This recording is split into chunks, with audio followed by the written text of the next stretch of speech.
네, 여러분 한 주간 잘 지내셨죠? 네, 오늘 찬양의 가사처럼 주님께서 우리를 위해서 일하시고 계십니다. 그 하나님을 신뢰할 수 있는 우리가 되었으면 좋겠습니다. 제가 지금 앉아서 하고 있거든요. 뭐 다리가 아파서 앉아서 하는 것도 아니고 조금 뭐라 그래야 되죠? 조금 더 친근감 있게 그렇게 하고 싶어가지고 앉아서 이렇게 시작을 했는데 우리 자매님이 찬양하시는 걸 보니까 화면상으로는 그냥 서서 하는 거랑 똑같더라고요. 네, 좋습니다. 오늘 유튜브를 열어놨어요, 여러분. 유튜브를 다 열어놔서 여러분들이 그 채팅을 하실 수 있습니다. 그래서 혹시 채팅하기를 원하시는 분들은 글을 쭉 남겨주시면 네, 그 글을 같이 저도 좀 보면서 그렇게 하도록 하겠습니다. 네, 그런데 이게 잘 안 보이네요. 어떻게 하는 건지 모르겠네. 네, 좋습니다. 뭐 채팅 어떻게 하는지 모르겠어요. 채팅하려고 이렇게 시작을 했는데. 예, 우리는 지금 계속 교회사 공부하고 있습니다. 교회가 어떤 곳인지 하나님께서 초대교회를 이 땅 가운데 보내주신 다음에 십자가 이후에 초대교회가 왔죠. 그 이후에 하나님께서 어떻게 이 교회의 역사를 일구어 가셨는지 그 이야기들을 우리가 좀 살펴보고 있는 중입니다. 혹시 이거 여기도 나오나요? 카메라가 돼 있어요? 네. 그러면 마이크가 필요하군요.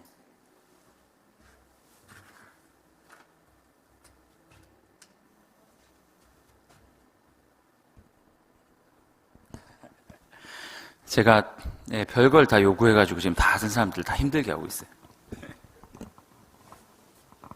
네.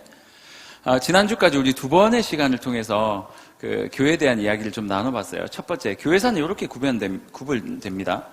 예수 그리스도의 이제 죽음과 십자가 사건이 있은 다음에, 그 다음에 여기서부터 이제 교회가 생기는데 처음에 생긴 게 뭐냐면 초대교회입니다.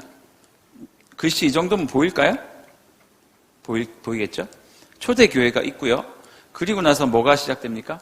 중세교회. 그리고 나서 뭐 뒤에는 뭐 중세 다음이니까 뭐 근대가 오고 뭐 어쩌고저쩌고 오겠죠?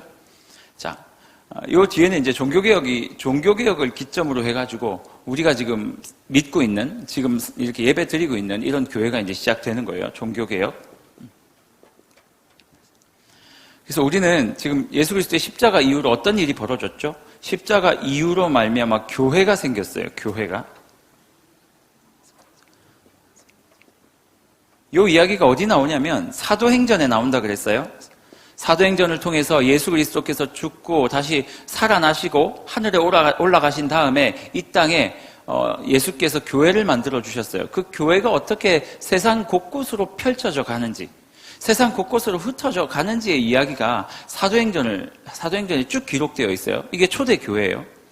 그래서 교회가 이렇게 막 만들어져 가고 있었고, 그 중간에 그 이야기 했죠. 사도 바울이 사울이었을 때, 사울이 교회를 핍박하기 시작했고, 교인들이 천하 각 지역으로 흩어지기 시작을 했어요. 그리고 요 시기부터 한 64년, AD 64년경부터 AD 312년 요 사이, 정확하진 않지만 요 정도 사이, 64년에서 312년 사이에 초대교회가 엄청난 핍박을 당했다 그랬어요.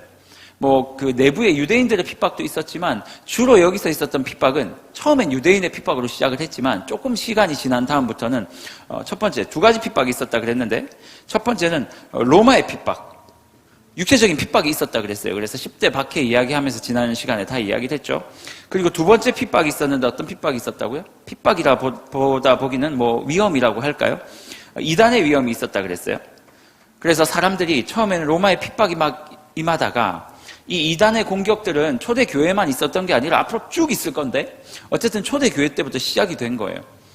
그리스도가 세계 각국에 퍼져가지고 이런저런 이유로 뭐 이런저런 설명으로 그리스도를 설명하다가 보니까 그 지역에 있던 사람들의 생각을 뛰어넘지 못하고 그들이 가지고 있던 철학을 뛰어넘지 못하고 그 철학 안에서 예수 그리스도를 합리화시키기 시작한 거예요. 나중에는 이 교회에 큰 위협이 되었고, 이 위협 때문에 뭐가 생겨나냐면 정경화 작업이 시작된다 그랬어요. 막 성경을 정확하게 정해놔야 사람들이 오해하지 않을 수 있으니까, 이상한 책을 가지고 와서 성경 이용하지 않을 수 있으니까 예수님을 제일 잘 알고 있던 사도, 그리고 그들에게 속해 있던 속사도, 그리고 그 이후에 뭐 교부들, 이런 최대한 예수님과 가까운 사람들이 죽기 전에 성경에 대한 이야기를 딱 정해놓고 죽은 거예요. 정경화 형제님이라고 제가 알고 있는 사람이 있었는데 그거 아니고요. 정경화 작업이 이때 이루어진 거예요. 제가 그러면서 지난 시간에 뭐라고 얘기를 했어요? 초대교회에 있었던 모든 이 두 가지 핍박을 이겨낼 수 있는 한 가지 방법이 있었는데 그건 바로 뭐였다고요? 십자가라 그랬어요.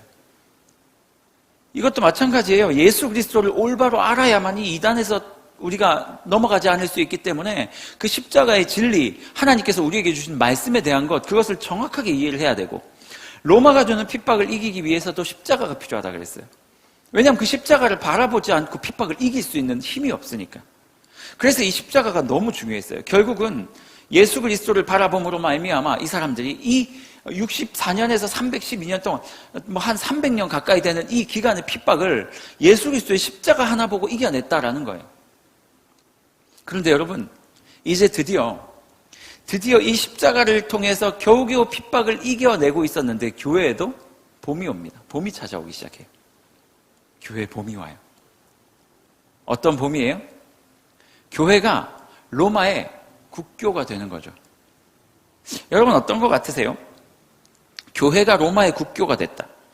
교회가 이제 더 이상 저 지면 밑에, 수면 밑에 막 저 밑에서 벌어지는 뭐 어떤 집단들의 그런 것이 아니라 이제 양지로 올라온 거예요. 그래서 사람들이 인정해주기 시작하고 너도 나도 교회에 가고 싶다라고 이야기하는 시대를 경험하게 된 거예요. 오늘 강의 때는, 오늘 말씀 때는 이 이야기를 조금 하려고 그래요. 초대교회의 끝, 초대교회의 끝자락, 극심한 핍박의 맨 마지막 끝자락, 겨우겨우 그리스도의 십자가만을 보고 겨우겨우 살았던 사람들이 이제 교회가 양지로 올라옴으로 말미암아 더 이상 교회가 이제 핍박받지 않는 너무나도 행복한 시절을 맞이하게 되는데 그 과정에 대한 이야기를 오늘 좀 살펴보려고 그래요. 그리고 그 결과, 그 과정이 이끌어온 결과. 그래서 오늘 제목이 뭐냐면 국교가 된 교회예요. 이제 교회가 이 세상의 중심이 되었어요. 그런데 과연 그 중심이 된다는 것이 교회 입장에서는, 신앙 입장에서는 어떤 의미를 가지고 오는 것인가? 그 이야기를 오늘 좀 살펴보려고 합니다. 제가 올려드렸던 그 사진이 한 장 있습니다. 사진 한 장 좀 띄워주시겠어요?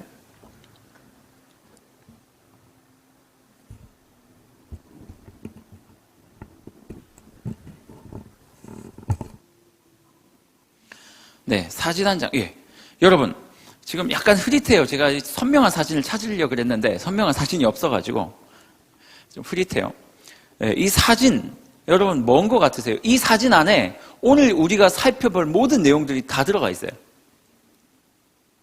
뭐 이렇게 물어보면 당연히 모르겠죠. 저도 이 사진 보고 공부해서 아는 건데, 그렇죠? 이 사진은요, 밀비안 다리의 전투, 뭐 정확하게 뭐 이름은 모르겠어요. 그 전투를 그리고 있는 거예요. 오늘 그 살펴볼 이 모든 강의의 핵심 단어 5가지를 제가 불러드릴게요. 첫 번째, 콘스탄티누스 황제예요. 두 번째, 막센티우스. 세 번째, 테베레 강. 네 번째, 밀비안의 다리. 다섯 번째, 키로. 요 5가지 단어가 이 안에 다 들어가 있어요. 여기 얼굴 보이는 이 사람은 콘스탄티누스 황제의 얼굴이고요. 그리고 왼쪽 편에 보이는 요 문양 있죠. P에다가 X 쳐놓은 거. 요게 키로라는 단어예요. 키로의 문양이에요. 그리고 저 뒤에 보이는 다리가 밀비안 다리고 여기 있는 강이 테베레 강이고 이 콘스탄티누스와 싸운 사람이 막센티우스라는 사람이에요. 얘기인 즉슨 이래요. 아니, 다시 한번 제가 넘어가겠습니다. 얘기인 즉슨 이렇습니다. 이 기독교의 초기 초대교회가 이제 마무리되는 그 시점이 뭐냐면 콘스탄티누스라는 황제가 이 기독교를 국교로 공인해버려요. 보세요. 콘스탄티누스라는 사람과 막센티우스라는 사람이 싸움을 합니다. 왜 싸우느냐? 뭐 이런 이야기는 이래요. 이 콘스탄티누스가 아버지가 아주 대단한 사람이었어요. 원래는 가문이 대단하지 않았는데 엄청 권력욕이 강하고 막 이거를 막 하고 싶었었어요. 그래가지고 겨우겨우 자기 힘으로 엄청난 사람으로 올라가요. 그래서 한 어떤 지역을 다스리는 정도의 아주 힘 있는 사람으로 올라갔고, 콘스탄티누스는 그 아버지 밑에서 태어나가지고, 그 아버지 이름이 콘스탄티누스 1세인데, 이 사람은 그 아버지 밑에서 태어나가지고 뭐 아버지의 그 모습을 다 보면서 자란 거예요. 그러다 결국 아주 많은 일들을 겪고 마지막에 최종적으로 이 사람 굉장히 뛰어난 사람이었거든요. 그래서 아버지가 갑자기 돌아가셔가지고 이 사람이 아버지의 자리를 대신하는 거예요. 그래서 굉장한 이제 그 군사권과 이런 것들을 딱 누리는 아주 강력한 사람이 됐어요. 근데 문제는 이 사람이에요. 막센티우스라는 사람의 아버지가 원래 왕이었는데 그 왕이 이 막센티우스를 이기지 못했어요. 이 아들이 얼마나 심각한 놈이냐면 자기 아버지를 괴롭힌 놈이에요. 아버지가 왕이었는데 그 아버지를 계속 괴롭혀서 결국은 쫓아내요. 대단하죠. 그래서 이 막센티우스의 아버지가 이 아들의 핍박을 이기지 못해가지고 도망을 가요. 어디로 도망을 가냐면 콘스탄티누스한테로 도망을 가는 거예요. 얘한테 도망을 가가지고 콘스탄티누스에서 뭐라고 얘기를 하냐면 내 딸이랑 결혼해라. 그래서 자기 마음대로 그냥 결혼식을 했는지 아닌지 모르겠는데 그냥 사위로 삼아버렸어요. 그리고 이 사람에게 황제의 칭호를 줘요. 왜냐하면 자기가 왕이었으니까. 얘는 지가 왕이라고 생각을 했고 이 아버지는 가가지고 이 사람한테 황제라는 칭호를 줘버렸고 그러니까 한 나라의 왕이 2명이 돼버린 거잖아요. 안 그래도 콘스탄티누스가 싫었는데 이런 상황이 벌어지니까 이 둘은 어쩔 수 없이 전쟁이 벌어질 수밖에 없는 상황이 돼버린 거예요. 그래가지고 얘랑 얘가 아까 말했던 밀비안이라는 다리에서 마지막 전투로 딱 만나요. 그 그림에서 나왔던. 그 다리에서 이제 전쟁을 딱 하려고 기다리고 있는데 콘스탄티누스가 너무 무섭잖아요. 야, 이걸 어떻게 할까 하고 나서 이제 마지막 날, 결전날 그 직전에 잠을 코 잤어요. 이렇게 코 자고 있는데 그 잠에서, 꿈에서 한 장면을 본 거예요. 꿈에서 누굴 만났는지 아세요? 하나님을 만난 거예요. 꿈에서. 어떤 사람들은 환상이라고 이야기하는 사람들도 있고 꿈이라고 얘기를 하는 사람들도 있는데 어쨌든 하나님을 만나요. 그리고 하나님을 만나가지고 그 꿈에서 뭐를 보냐? 네, 나오죠? 그 꿈에서 뭐를 보냐면 아까 말했던 이 문양을 보는 거예요. 이거를 키로라고 그래요. 키로. 몇 킬로 이런 키로가 아니고 이 문양이 키로인데 왜 키로냐면 이 환상을 보고 그 하나님이 뭐라고 말씀하시냐면 이것으로 승리하리라 라는 말을 해줘요. 그래서 콘스탄티누스가 이 문양을 보고 깜짝 놀란 거예요. 이게 무슨 뜻이냐면요. 키로는요. 크리스토스, 그러니까 그리스도라는 헬라어 단어의 약자예요. 요 앞에 X, 이게 크리스토스를 말하는 헬라어 단어의 약자거든요. 그래서 그러니까 예수 그리스도를 말하는 거예요. 그래가지고 이게 키고, 이게 로고, 이게 키, 아무튼 모르겠어요. 그래가지고 이걸 통해서 이 사람이 이걸 딱 보고, 우와, 이것 때문에 내가 이길 수 있겠구나 싶어가지고 자기 군사들의 모든 방패에 이걸 다 그리게 해요. 군사들이 방패에 이걸 다 그렸어요. 그리고 나서 어떻게 돼요? 그 싸움에서 승리를 하고 이 사람이 황제가 돼요. 다 통일을 해버려요. 심지어는 사두정치라고 들어봤죠. 4개로 나눠서 로마는 이걸 하고 있었는데 이 콘스탄티누스가요, 그 4군데 있는 지역을 다 먹어버려요. 그래서 1인 독재의 황제가 되는 거예요. 어마어마한 사람이에요. 그리고 로마의 마지막 황제예요. 이 아들 때에 다 무너지거든요. 어마어마한 황제가 됩니다. 그런데 이 콘스탄티누스라는 사람이 전쟁 직전에 이 키로를 보고 하나님의 음성을 듣고 이것으로 승리하리라는 이야기를 듣고 승리를 해버리고 나니까 자기가 황제가 돼서는 기독교를 무시를 못하는 거예요. 한 가지 이유가 더 있긴 했어요. 기독교를 국교화시키는 데는. 한 가지 이유가 뭐냐면 자기 엄마예요. 엄마. 자기 엄마가 독실한 크리스찬이었거든요. 그러니까 엄마의 기도와 이 사람의 환상, 꿈 이런 게 덧입혀져서 이 콘스탄티누스 대제는, 이 황제는 이제 기독교를 무시할 수 없는 사람이 되어버립니다. 그래서 이 사람이 기독교를 공인을 해버려요.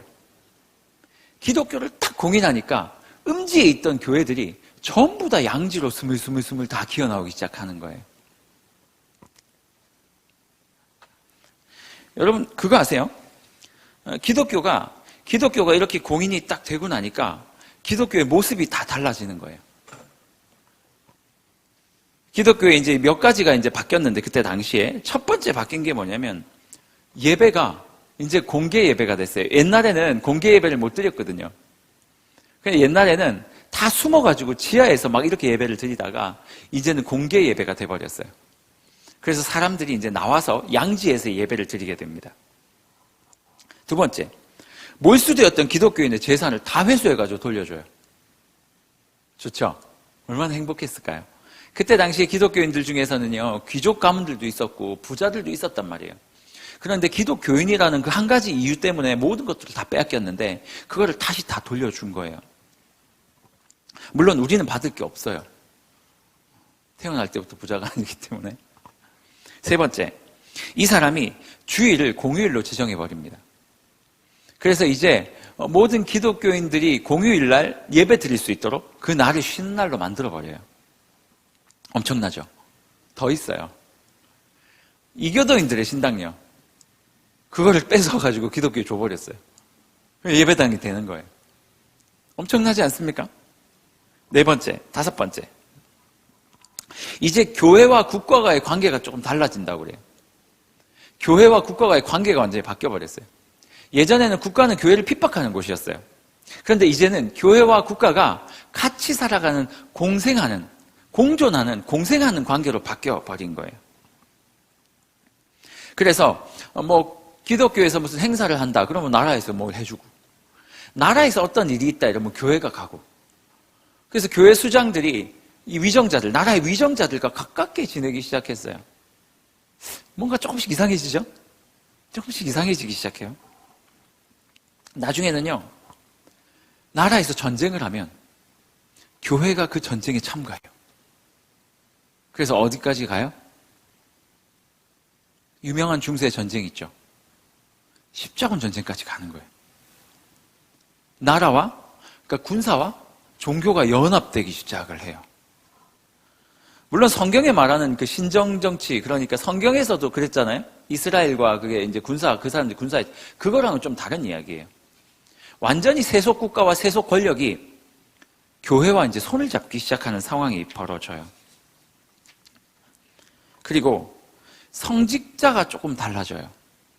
성직자는 옛날에는요, 예수를 위해서 제1번으로 죽을 수 있는 사람이 성직자가 됐는데, 이제는 상황이 좀 바뀌었어요. 성직자가 국가의 공무원이 되기 시작해요. 국가에서 성직자들에게 월급을 주기 시작해요. 이건 뭘 말하는 줄 아세요?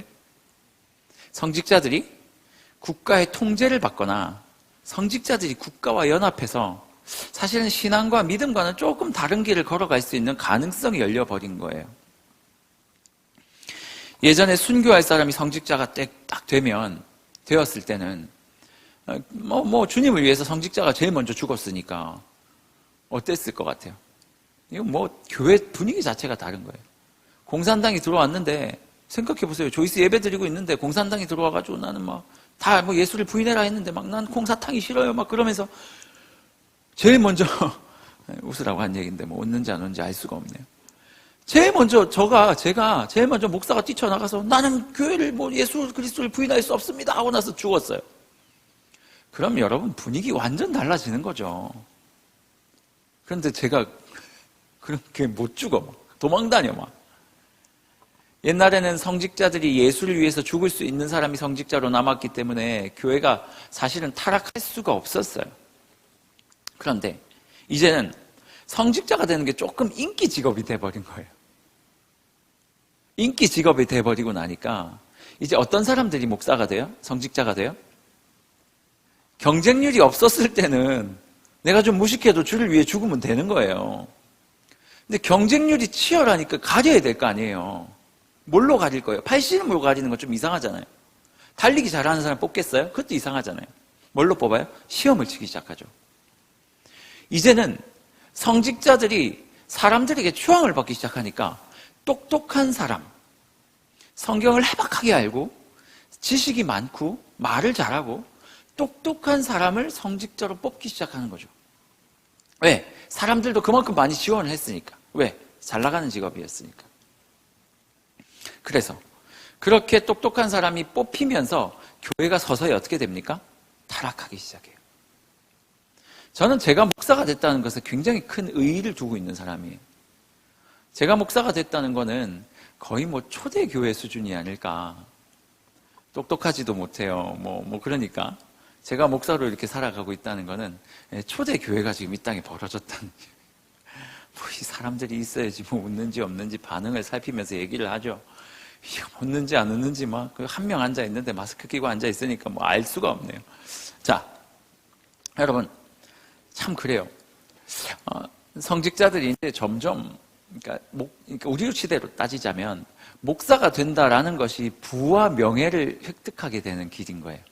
그때 당시에 말이에요.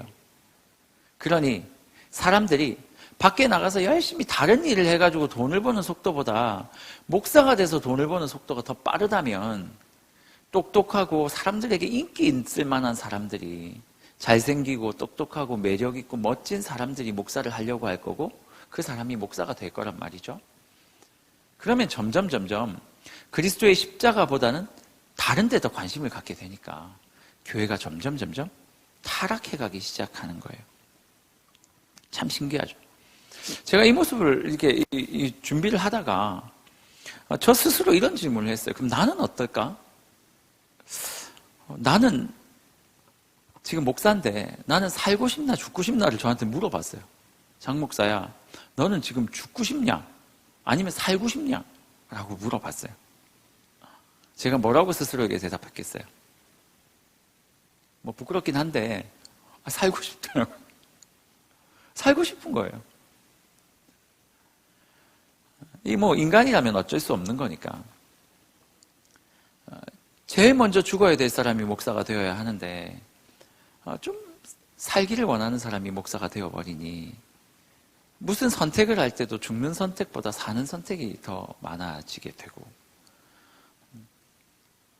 그래서 제가 혼자 그냥 그런 생각했어요. 와, 그렇구나. 더 열심히 달려야 되겠다. 이거는요, 주님을 사랑하기 위해서, 주님의 교회를 위해서 열심히 달리는 거 맞아요. 그것도 맞는데 사실은 저는 이런 생각했어요. 살기 위해서 달려야 되겠다. 주님 앞에서. 우리가 죽으면 주님 앞에서 사는 거니까 내가 열심히 주의 교회를 위해서 그것만 바라보고 뛰면 다른 생각할 여유가 없으니까 그러면 타락하지 않을 수 있지 않을까? 죽어라고 뛰어야 되겠다. 십자가만 보고 죽어라고 뛰어야 되겠다. 그것만 할 수 있으면 평생 타락하지 않을 수 있겠다. 제가 사실 담임 목사님 보면서 느끼는 게 항상 그거거든요. 40대 때, 30대 때도 그렇고 지금 담임 목사님이 60이 넘으셨는데 지금도 누구보다 열심히 뛰어가요. 왜 저렇게 조금 여유를 가져도 될 상황이지 않나? 왜 저렇게 뛰나 했더니 목사님이 그 얘기 하시더라고요. 멈추는 순간 넘어진다. 멈추는 순간 넘어진다. 여러분 그런 것 같아요. 저도 여러분도 마찬가지예요. 뛰다가 멈추면 넘어지는 거예요. 뛰다 멈추면 쉬는 게 아니고 뛰다 멈추면 넘어지는 거예요. 담임 목사님 우리에게 뭐라고 얘기를 하냐면 여러분 쉬는 거는 천천히 뛰는 거다. 여러분 멈추면 다시 못 뛴다. 넘어진다. 그러니까 열심히 달려가다가 우리한테 쉼을 허락한다는 것은 천천히 뛰는 거다. 마라톤 선수들이 그렇게 하거든요. 여러분 그랬으면 좋겠어요. 저는 오늘이 2020년 마지막 예배거든요. 조이스 마지막 예배인데 저는 여러분들에게 그리고 저 자신에게 이렇게 독려하고 싶어요. 여러분 뛰지 않으면 넘어져요. 죽지 않으면 그러니까 우리가 그리스도를 위해서 죽지 않으면 세상에서 살아버릴 거니까 세상에서 막 살고 싶은 마음을 욕망하기 위해서는 그리스도를 위해서 죽는 것을 계속 선택해야 이 죄성이 우리를 잡아먹지 못하니까 끊임없이 2020년 참 수고 많았다. 맞아요. 우리 다 수고했어요. 여러분들 정말 수고했어요. 너무 힘든 상황이었으니까. 근데 여러분 그거 아세요?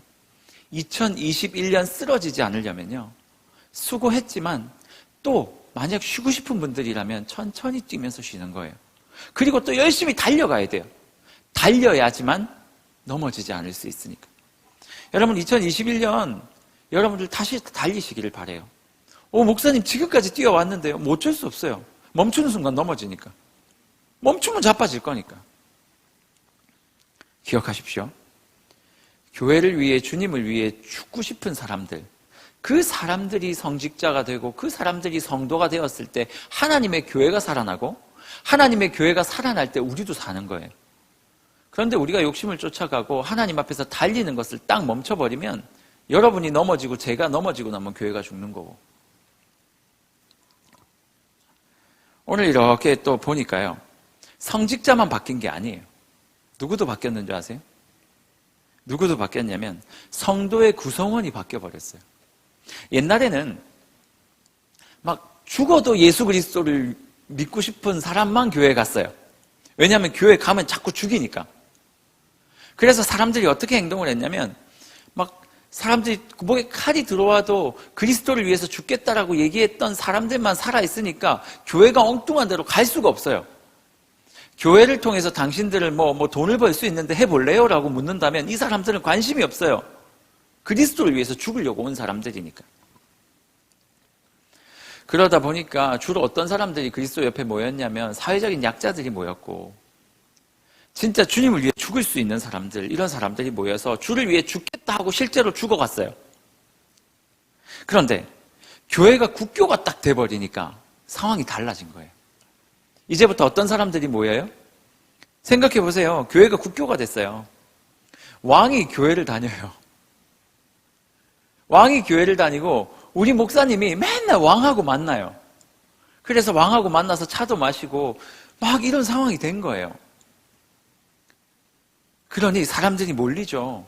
왜? 권력자들한테 줄을 대야 되니까. 교회 사람들이 오기 시작해요. 예수를 잘 몰라도 오기 시작해요. 왜? 국교니까. 예수하고 상관없는 사람들이 교회로 몰려들어요. 왕에게 한 번이라도 이야기하고 싶은 사람은 교회 와서 성직자를 통해서 왕을 만날 수 있는 길이 있으니까. 지금이나 그때나 여러분 성직자가 대단한 힘이 없어도 목사가 대단한 힘이 없어도 교회에 오면 세상에서 회장님이 교회에 왔다고 목사한테도 자 이렇게 안 하잖아요.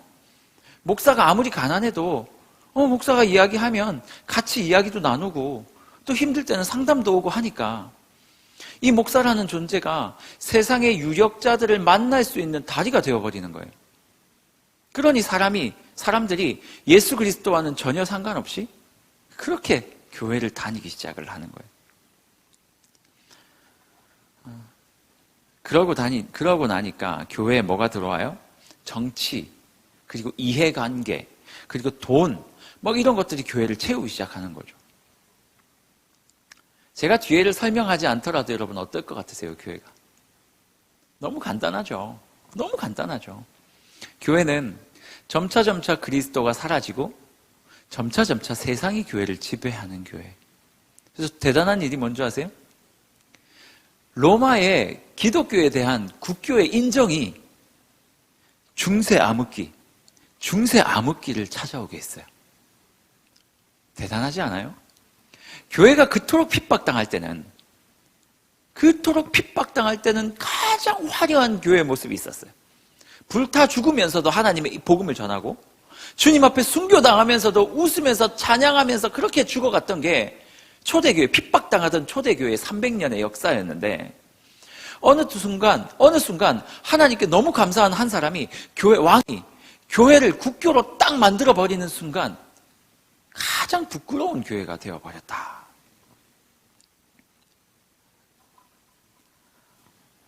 제가 이 이야기를 딱 준비해 오면서 두 가지 묵상을 딱 하게 됐어요. 첫 번째는 뭐냐면 그렇구나. 예수 믿는다는 건 어쩔 수 없구나.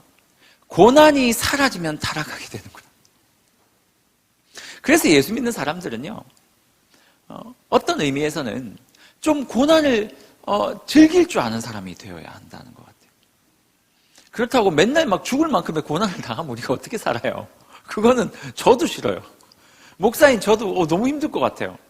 그 이야기를 하는 게 아니라 하나님 앞에서 적정한 수준의 고난들이 찾아왔을 때 그 고난을 통해서 하나님을 이렇게 버리지 않고 하나님께 달려갈 수밖에 없으니 그 적정한 수준의 고난은 그리스도인들에게는 어느 정도 꼭 필요한 그러한 고난이 아닐까 싶어요. 그래서 막 세상에서 고난 하나도 없는 평안함을 계속 유지하면서 사는 그리스도인의 삶이 아니라 적당한 고난을 통해서 좀 힘들지만 그냥 옆 사람들과 싸우기도 하고 예수 믿는다는 것 때문에 약간의 핍박도 당하기도 하고 뭔가 좀 손해도 보기도 하고, 뭐 그런 적정한 수준의 고난을 이렇게 통과하다가 한 번씩 또 이렇게 꼭 내려앉다가 또 주님께서 주시는 평안을 누리다가 또 고난을 조금 맞다가 한 번씩 또 한 10년에 한 번씩 또 힘든 일도 한 번씩 겪다가 이렇게 하면서 하나님을 우리가 의심하지 않고 주님과 함께 그렇게 살아갈 수 있는 그 그리스도인들의 삶이 되는 것 같아요. 그런데 어느 순간 하나님께서 우리에게 너무 심한 평안을 훅 던져주시고 갑자기 너무 평안을 던져주시게 되는 그 순간부터 그리스도인들이 하나님을 잊어버리게 된다라는 거죠. 중세 암흑기는요, 몇몇의 못된 사람들에 의해서 생긴 거 아닙니다, 여러분. 하나님 앞에서의 십자가 바라보는 그 십자가 하나 때문에 이겼다 그랬잖아요, 아까. 그 우리가 바라봤던 그 십자가가 점점 희미해지면 암흑기가 찾아오는 거예요. 여러분의 십자가는 안전합니까? 혹시 코로나 때문에 너무 많은 사람들이 힘들다 하는데 여러분들은 평안하지는 않으세요? 그렇다면 한번 생각해 봐야 돼요. 하나님 앞에서 그 십자가를 잊지 않기 위해 내가 뭘 해야 되냐? 힘들어하는 사람도 찾아가고 하나님께서 주신 것도 뭐 나눌 수 있다면 나누고 또 이런 것들을 감당하면서 또 교회에서 막 이것저것 하라 그러잖아요. 여러분, 저는 사실 그래요. 이번에 이제 리더 사역을 하고 하면서도 제가 그랬어요. 저는 조이스 와가지고 엄청 강하게 막 당신 리더 해야 된다고 막 만나고 뭐 리더 한다고 안 하면 안 보내줄 거예요. 막 그러고 막 그렇게 해본 적이 거의 없어요. 이번에도 리더들에게 서임 그 명단을 쭉 돌리고 여러분들이 기도해보고 하나님께서 주시는 은혜대로 서임에 재서약했으면 좋겠습니다.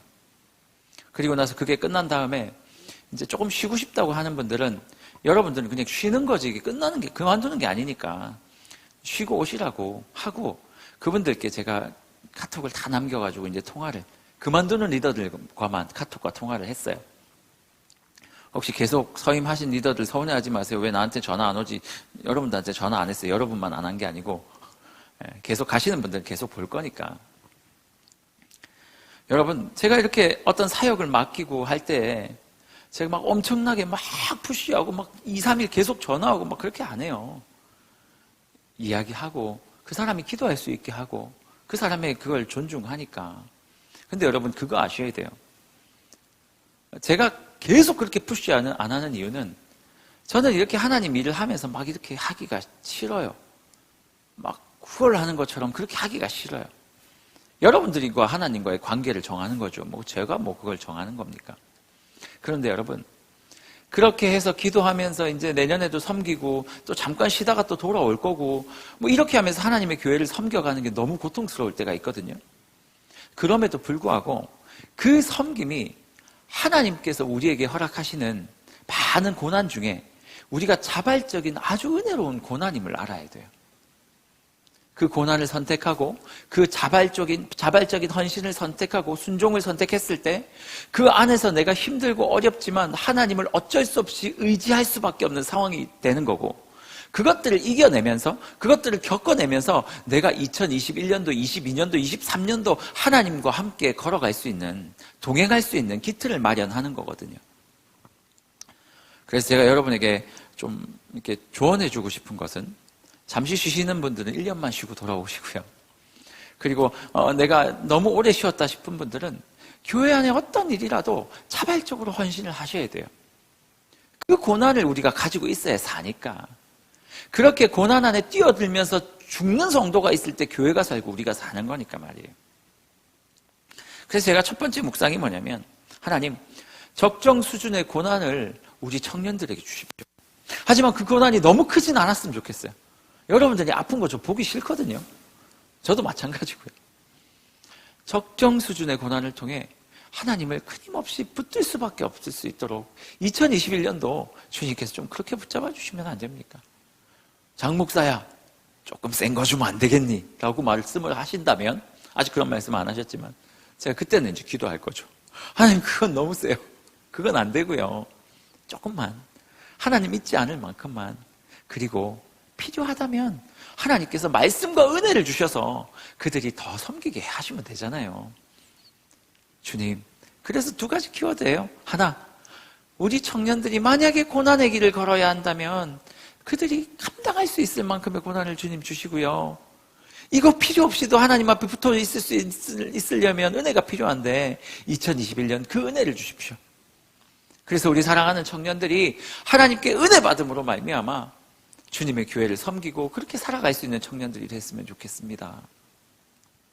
두 번째, 고난이 사라지면 망하니까요. 두 번째 묵상은 하나님께서 계속 말씀하시잖아요. 우리가 죽으면 하나님의 교회가 살고 교회가 살면 또 우리가 사는 거거든요. 성직자가 죽으려 하지 않을 때, 목사가 죽으려 하지 않을 때 교회가 타락하고 성도가 교회를 위해서 죽으려 하지 않을 때 교회가 타락하고 결론은 뭐예요?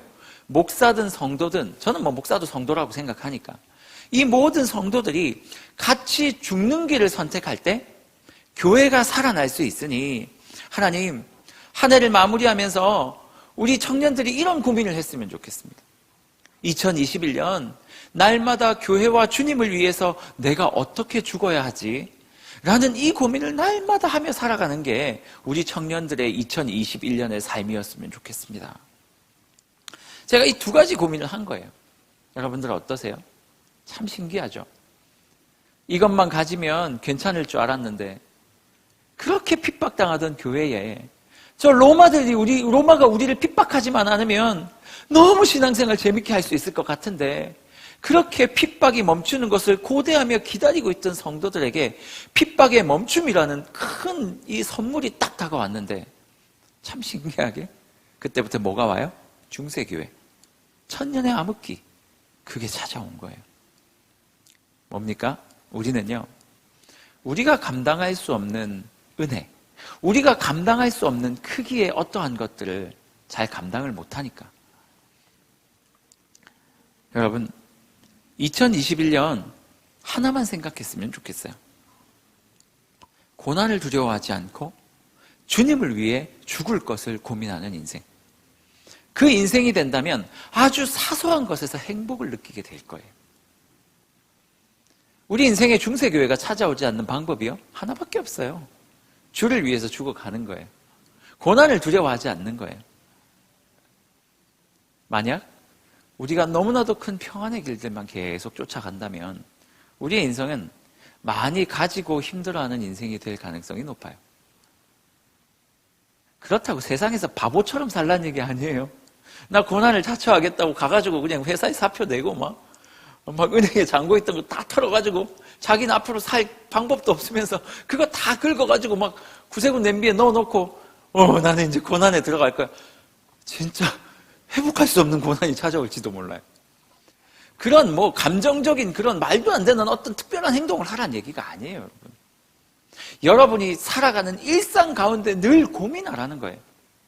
저는 제일 바보 같은 게요, 월급 받은 거 다 털어서 교회에 던져주고 나 하나님께 할 거 다 했다. 이게 제일 바보 같은 짓이에요. 아니에요, 여러분. 월급 받은 거 잘 저축하세요.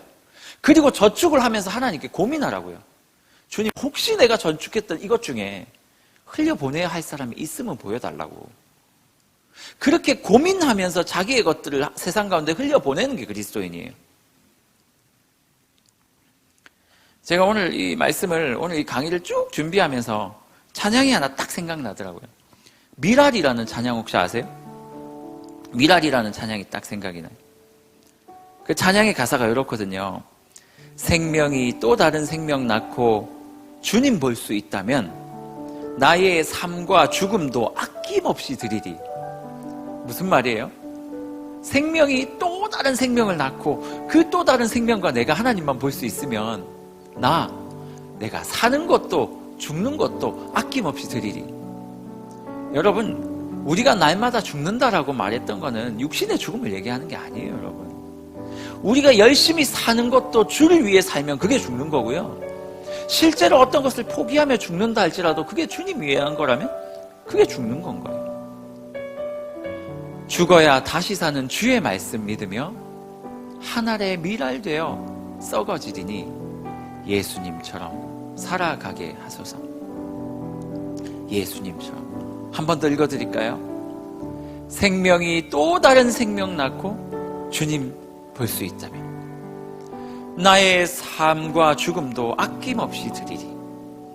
죽어야 다시 사는 주의 말씀 믿으며 한 알의 밀알처럼 되어 썩어지리니 예수님처럼 살아가게 하소서. 전 우리 조이스 청년부 여러분의 2021년의 삶이 이런 삶이 되었으면 좋겠어요. 저를 포함해서. 그래서 우리가 죽으면 중세교회를 막을 수 있어요. 우리가 하나님 앞에 늘 죽으면 우리 인생이 중세교회처럼 되지 않을 수 있어요. 제가 이 끝에 우리 이 찬양만, 후렴 부분만 같이 한번 찬양해 볼까요?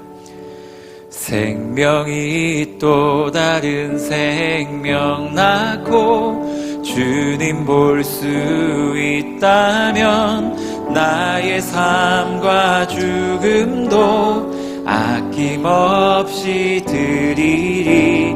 죽어야 다시 사는 주의 말씀 믿으며 한 알의 밀알 되어 썩어지리니 예수님처럼 살아가게 다시 한번 찬양합니다. 생명이 또 다른 생명, 생명이 또 다른 생명 낳고 주님 볼 수 있다면 나의 삶과 죽음도 아낌없이 드리리. 죽어야 다시 사는 주의 말씀 믿으며 하나의 밀알 되어 썩어지리니 예수님처럼 살아가게 하소서. 우리 같이 한번 묵상하면서 좀 기도하기를 원합니다. 오늘 같이 한번 이 중세교회 콘스탄티누스 황제에 대한 이야기를 우리가 살펴봤습니다. 이 사람은 교회에 돈을 주고 교회에 많은 지위를 회복시켜주고 많은 것들을 주었을 때 그게 교회를 좀 살아나게 할 것이라 생각을 했는데 전혀 그렇지 않았어요. 교회가 사는 방법은 뭐였어요? 돈도 아니었고 지위의 회복도 아니었고 몰수된 재산을 회복시켜주는 것도 아니었고 주의를 해가지고 공휴일로 지켜주게 할 테니까 그날 모일 수 있는 날을 주는 것도 아니었어요. 건물을 주는 건 당연히 아니었고요. 교회가 살아날 수 있는 방법은 뭐였어요? 하나하나 십자가를 위해서 희생하는 거예요. 십자가를 위해서 죽겠다고 다짐하는 성도와 교역자들이 있을 때 교회가 살 수 있다. 교회가 살면 우리가 살고 우리가 살면 그리스도께서 기뻐하시니 우리 같이 한번 기도할 때 하나님 2020년 잘 살 수 있도록 은혜 주신 주님 감사합니다. 고난이 있었고 핍박이 있었지만 그것 때문에 제가 지금 살아날 수 있었고 지금 여기에 살고 있습니다. 하나님 2021년도 세상에서 추구하고자 하는 많은 것들을 얻으며 그것으로 행복을 찾는 인생이 아니라 하나님께서 허락하시는 것들, 하나님의 십자가를 바라보며 십자가를 위해 죽겠다 결단하는 그 결단으로 말미암아 온전히 주님께서 주시는 온전한 평안을 맛볼 수 있는 우리가 되게 하여 주시옵소서. 우리 같이 한번 간절하게 기도하겠습니다. 기도합니다. 사랑의 하나님.